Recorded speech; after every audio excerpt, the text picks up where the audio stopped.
Hey there, this is Laura with Mom Envy, and today we are going to be using an xTool P2 laser to cut this adorable Christmas tree cake inspired Stanley Topper. And I'm going to show you everything that you need to do to be able to make one yourself. And believe it or not, this is actually what I would consider to be a pretty beginner project for a laser machine because it's actually super easy to do. Okay, so before you begin, you want to take your Christmas tree pattern. I'm going to change my settings and put it inside of your machine. I will be using a honeycomb, and I just use my clips here 3mm to attach it to my honeycomb so that it doesn't slide all over the cake to make sure I have the correct thickness. And I'm just going to click anywhere in the area where I will be cutting.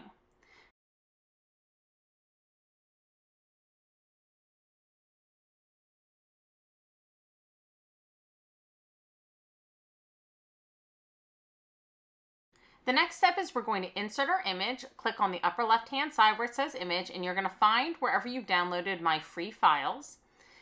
And you're going to use whichever ones you need. I am going to do both the 20/30 ounce and the 40 ounce topper because I'm doing one for me and one for my friend. So you're going to want to make sure that you've placed them somewhere within your actual acrylic so that it will properly cut. And I'm going to move mine over so that way I make sure I use up all my available space. And I'm going to actually flip over this one because that way I can get them really nice and snug so I don't waste a ton of the acrylic. And so you can do that too. Just make sure you select both pieces when you turn it so that you aren't leaving the straw hole behind. Now you're going to select the layer and we're going to come over here to do our settings. We're going to go over to cut. And I'm just going to use the reference material for xTool because this has worked really well for me when I did my test cut. But you're going to want to choose whatever setting works best for your machine and for the acrylic that you've chosen to cut. Now, believe it or not, we're actually ready to do our first cut. So you're going to click process in the bottom right hand corner. And then the upper right hand corner, when you're ready, you're going to click start. This is just going to be a little preview of what is going to be cutting on our acrylic. So this is what the acrylic looks like inside of our machine. As you can see, I've got my clips. It's in there nice and snug. And now my blue light will be glowing and I can push that to start the process. So it's going to go ahead and start to laser it. I'm not going to show you this whole thing because honestly, it'd be pretty boring. So I'm going to make sure I speed it up and then I'll show you what the final outcome looks like for the base of our tree topper.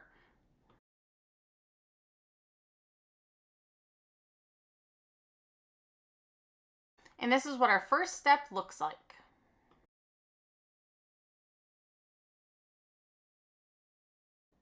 Now, if you're going to be doing a name on top, what I like to do is actually use this 3M adhesive on my acrylic because I find that it makes it really easy to put the two acrylics together. You can use a different agent to be able to do that, but this is what I'll be doing. So make sure if you're going to do this that you're going to put the 3M backing on before you begin, and do not put the 3M backing face up when you cut. You're going to want to put it face down. I just have found that it scorches a little bit more when it is facing up. So make sure it's face down and then make sure your name is facing the correct direction when you go to cut it. All right, so we're ready to do our name layers. I'm going to leave my trees there. And then on the right-hand side, I'm going to switch my material because I'm not using the white anymore. And so I'm going to see if I can find green acrylic because I've chosen green as my name. I don't see it here and that's okay. So what I'm going to do is click the more button and then under search, I'll type in green and I'm going to choose this green option. And now again, you can choose any settings that work for you, but I'm going to use these just to see how it works. And so now I've left my trees here so I can size my names properly. I'm going to go ahead and add my name and then I'll also do my friend's name. So I'm just going to type it out. I'm going to change the font to a font that I like. I'm going to be doing KA Cake Pop. I love all the KA fonts. They're awesome. And then I'm going to want to make sure I weld it. So let me show you again on this one. So we're going to type in my friend Jamie's name. I'm going to change the font to the Cake Pop. And then I'm going to click this weld button. And what that does is that makes sure it attaches our letters together, just like you're using a Cricut or a Silhouette machine. You don't want to have those letters being cut partway through. So now I'm just going to resize them on my tree toppers here. So I'm going to make sure mine goes in the smaller one because I've got the smaller Stanley and then Jamie has the bigger Stanley. So I'll be putting hers on the 40 ounce one. So you're just going to want to shrink it down. Remember to hold shift or use those corners so that way you can strain your proportions and you are not ruining the font by just kind of stretching it all over the place. Okay, so once you think you have these in a size you like, you're just going to delete the trees. Now, if you want a perfect, absolute perfect setting, you can actually have it cut the trees and leave them. And then when you go to put it on top of your topper, you will be able to easily tell where it needs to go. But I would rather not waste that much acrylic, so I'm just going to instead use lines. So over on the left-hand side where you see the shape tools, I'm going to just insert some lines so that way I can make sure that it easily cuts the names out and it's no big deal. So I'm going to use over here, we'll just use the lines. I'll go ahead and add some cut lines. Actually, I'm going to do a rectangle to make it a little bit easier so then I can do less lines. It'll hopefully be a little bit faster if I can get a hold of my rectangle. Okay, so I'm going to go ahead and move Jamie's name over. Again, I'm trying not to waste too much acrylic, so I just want to size everything. Oh, I need to change turn off that little lock thing, and that'll keep the rectangle from being in the perfectly constrained shape that it was in. So I'm just going to go ahead and put this square. I'm actually going to move it, the rectangle, over to my name. We'll move it over, and then what I can do is just add one line extra to make sure I get Jamie's name completely cut out.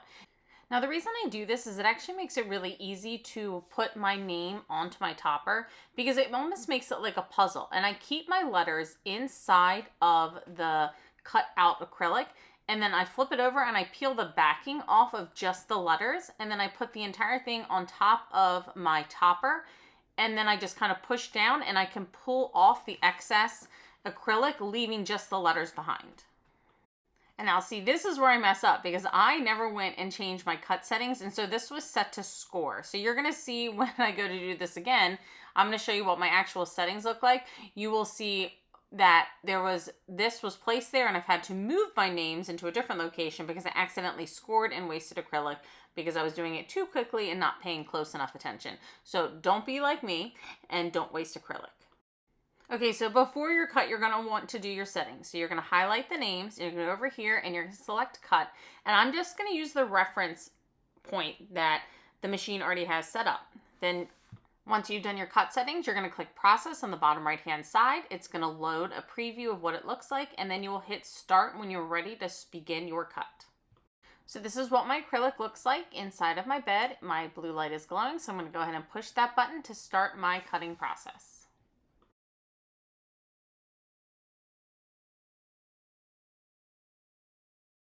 And this is what the names look like when they are cut out. And you can see the difference of what it looks like scored next to it. The last step is to peel off your 3M backing and then apply your name onto your Christmas tree. And then don't forget also to take the masking off. And this is what your final toppers will look like.